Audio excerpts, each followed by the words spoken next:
Getting into the Pokemon trading card game is easier than ever before, but with dozens of products, multiple formats, and thousands of cards to choose from, where do you start?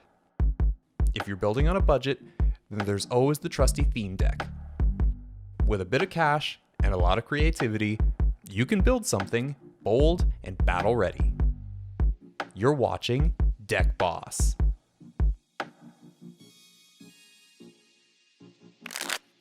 Hi everyone, and welcome to Deck Boss, the show where we take classic theme decks and give them a competitive tune-up. This week, we're going to try and supercharge the Leaf Charge theme deck from Celestial Storm.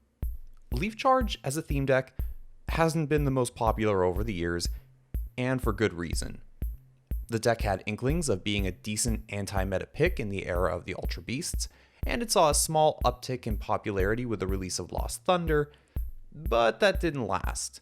It's not the best pick in the world, with an interesting but very frustrating deck boss, a workable strategy in theory, and fortunately quite a few staple cards within to kind of even things out. Now, without further ado, let's crack this open and meet our deck boss. The Leaf Charge theme deck is built around Sceptile. This leafy lizard is a Stage 2 Pokemon with 140 HP, an ability, and just one attack. Its ability, Power of Nature, grants protection against damage from enemy Ultra Beasts as long as your Pokemon have a grass energy attached. Its only attack, Powerful Storm, does 20 damage times the number of energy attached to all of your Pokemon. As far as deck bosses go, Sceptile is a pretty poor pick. It's a Stage 2 Pokemon, which makes it slow to get into play. For a Stage 2, its HP stat is on the very low end, and while its attack is cheap, the damage scaling is almost insulting. It's not all bad, because at the very least, Sceptile's attack is cheap, and with a lot of setup, it can theoretically hit hard enough to make efficient trades against multi-prizers. To be honest, this deck boss is going to take a ton of work to stand a chance in the arena. We're going to have to get out multiple Sceptiles as quickly as possible, flood the field with energy, and keep that energy on board in order to dish out decent damage. If we can do that, then there might be a hope for Hoenn's Resident Reptile. Now, let's jump back to the theme deck and see what it gives us to work with. The first of Leaf Charge's energy engines is this Abomasnow. It's a Stage 1 that allows you to attach an energy card from your discard pile to one of your Pokemon when you evolve into it. It's fine, but requiring evolution is a little slow, and you only get one use out of it, so this one's going to be a hard pass. Manectric can be played down on your first turn if you draw into it, bypassing the need for evolution. It can accelerate 2 energy from your hand to your bench Pokemon with its attack, but again, it can be a bit slow and it's super situational, so it probably won't work here. Lantern acts as a pseudo EXP share, drawing energies to it when your Pokemon are KO'd, but you have to evolve it up and it can kind of become a brick on your bench. You do get this very handy Oranguru with Instruct, which allows you to draw cards until you have 3 in your hand, which is a great way to ensure that you always have some resources available. Your main draw supporters are Lillie, Copycat, Professor Kukui, and Tate and Liza. All of them are pretty good in their own unique circumstances, so play them at the appropriate moment. You get Guzma for a bit of gusting action, which is nice. Your Pokeball package consists of Nest Ball, Timer Ball, and Ultra Ball, or as I'm starting to call them, the Sun and Moon Standard. Switch and Rescue Stretcher are also pretty standard in these theme decks by now, giving you a bit of pivoting or recovery as needed. Something new here is EXP Share, which helps you keep your energy on board when your active Pokemon gets KO'd. Now, by now, you know I'm a big advocate of picking up a pair of theme decks to start, and even if the Pokemon lineup isn't great, especially in this case, the trainers and supporters alone can make it worthwhile to grab these in order to flesh out a playset of those staple cards. But to be fair, you're going to need a lot of staples to upgrade this one, so that might just be the way to go. You can probably do okay with just one. And now that we've got the basics down, let's jump on over to Ptcgo to see how we can upgrade this deck and make it somewhat serviceable. Okay, this one took a bit more time, but I think we finally have a list we can work with. The idea is essentially to get a ton of energy into play as quickly as possible and keep it there with Naganadel. This will basically allow us to make the most of Sceptile's attack, Ideally, we're going to try and get 5 to 6 energies on the field and keep them there so that Sceptile can do a serviceable 100 to 120 damage, which should allow you to nab 2-hit KOs on most relevant targets. First off, we're swapping out the theme deck Grovyle for this one from Lost Thunder. This one allows you to search for any grass-type Pokemon once per turn, which will let you ladder up into Sceptile pretty quickly. You'll see we've included the Jirachi and a Skateboard package here, primarily because this deck does kind of run on rare candy, and because we need a lot of setup in not a lot of time, so this little guy will grant quite a bit of extra speed and consistency. As mentioned, I'm borrowing the Naganadel package from Stormcaller because it allows you to recover an energy every turn, helping to keep a critical mass of them on the field. What you have to hope for, though, is that you don't pile up too much energy on one Naganadel, and in turn give your opponent an easy target to wipe out a ton of your energy, handicapping your ability to do damage with Sceptile. Buzzwole Pheromosa GX is this deck's only means of aggression in the early game, allowing you to spread damage around with Jet Punch, and maybe take a cheeky extra prize with Beast Game GX. It can be a liability at times though, because it gives up 3 prizes if KO'd, which can make the whole efficiently trading for prizes thing a little shaky at times. Shaymin Prism Star has a very similar attack to Sceptile, except it does a much more reasonable 30 damage for every energy in play, which gives us access to a huge burst of damage without needing to necessarily have Sceptile ready. I will say the fact that this hits way harder than our Stage 2 deck boss kind of makes me want to cry, but you know. Ditto Prism Star is here to provide some flexibility for evolution, allowing you to turn it into either a Grovyle or a Naganadel in a pinch, which is always nice. Rare Candy lets us skip from Treecko right to Sceptile as needed, and this is definitely more important in the mid to late game as it becomes critical to stream Sceptiles against your opponent's big attackers. Energy Switch is necessary to get an energy off of Naganadel usually and onto a Sceptile in a pinch, because you are unfortunately going to be concentrating a lot of those energies on Naganadel, and it doesn't do you much good if it's stuck there. Beast Ring is a fun little tech to leverage the fact that we're basically running a pseudo Ultra Beast box deck, and, you know, this deck is kind of going to fall behind a bit in the early game, so it's handy to have this.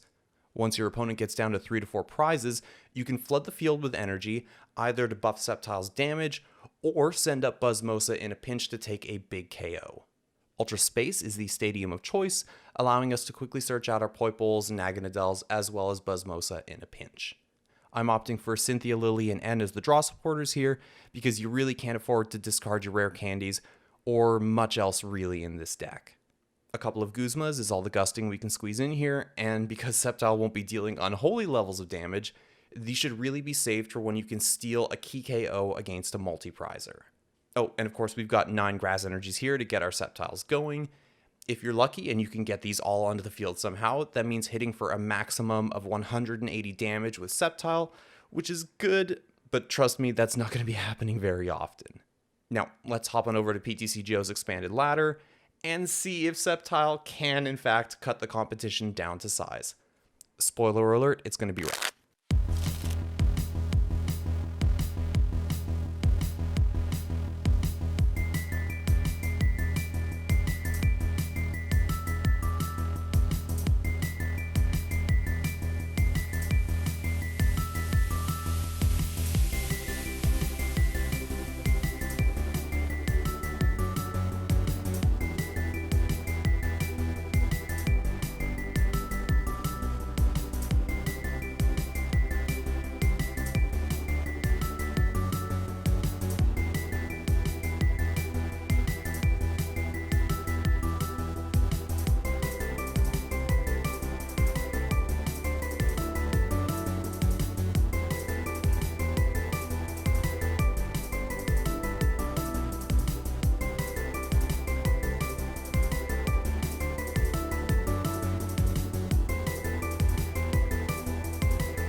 Oh dear. Where do we begin? This deck was one of the more frustrating experiences I've had on Ptcgo recently. Sceptile is just a bad deck boss, straight up. This is an example of the designers deliberately handicapping a card for no good reason. This thing could have been so much better if they just let it do, let's say, 30 damage for every energy on the field instead of 20. 40 would have been great, but, even then, not like this thing would have been broken. Sceptile is a stage 2 Pokemon, and its HP is poor. It's not like it's going to stay on the field for multiple turns, sweeping everything in its path, and you're not likely going to have an army of them set up consistently.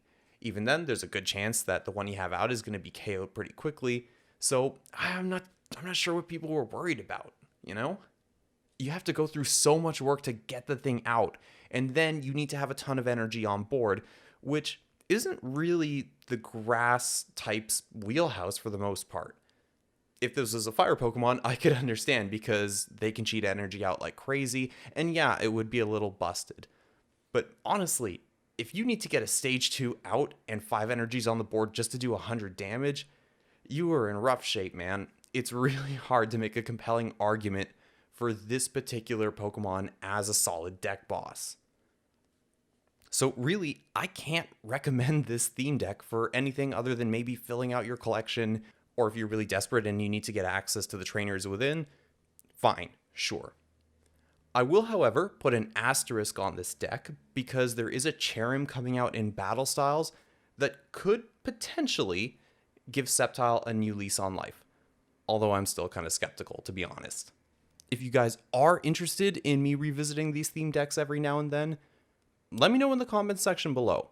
I do have to say one of the reasons I'm enjoying this series is that the expanded format gives you the room to kind of revitalize old cards as new ones come out, usually in extremely degenerate ways, but also in fun, creative ones too. So I'm open to it. If you guys are interested, happy to give it a shot in the future. On a related note, you guys might have noticed that there wasn't an episode of Hoenn Legends this month. Unfortunately, things have been a little too busy for me to film because of work, so I wanted to prioritize getting out episodes of this new series instead. There will be a new episode of Hoenn Legends in March, and with a bit of luck, I might actually be able to attend my first locals if the health situation improves in my little corner of Canada. So that'll be something to look forward to. And that'll do it for this week, ladies and gents. As always, if you enjoyed the video, please give it a like, leave a comment, and subscribe if you haven't already. We recently crossed the cool 200 sub threshold, and that's got me grinning ear to ear. So, on that happy note, I will catch you all next time, and until then, take it easy.